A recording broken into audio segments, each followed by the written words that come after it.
vrålar han högt som fan. Jag vill ha mat. Hans morsa steker ägg med extra fett, så Rasmus ska bli fettmätt. Man hör hans morsa krossa ett. Ja, det var Rasmus mamma tillbaka här. Ja, jag vet faktiskt inte varför jag spelar in mer. Just, ja, nu kommer jag på. Ja, det handlar om Rasmus nu. Ja, jag vet att det här kommer låta lite jävla sjukt. Men nu är det så här att i Nordpolen här, då brukar det vara min granne och en hund.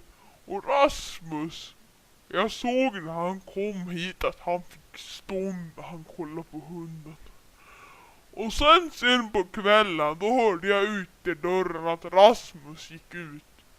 Och hunden var ute på promenad, och då våldtog Rasmus hunden. Jag satt och kollade i fönstret. Det här är helt sjukt. Alltså han satt och där ute och körde in den ut och in i hunden, och hunden det bara spruta över sperma också. Ja, det är helt sjukt. Ni kommer säkert inte tro mig, men det här är faktiskt sant. Och jag kan lova er att det här är helt sjukt. Jag har inga ord att säga om detta. Det är helt sjukt. Alltså att han ska ge sig på min granne stackars hund som dessutom var 15 år. Nära döden.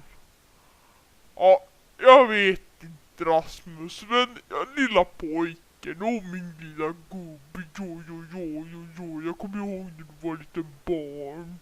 Ja, och nu är du så här stor och vill ha det lite skönt med grannens hund. Ja.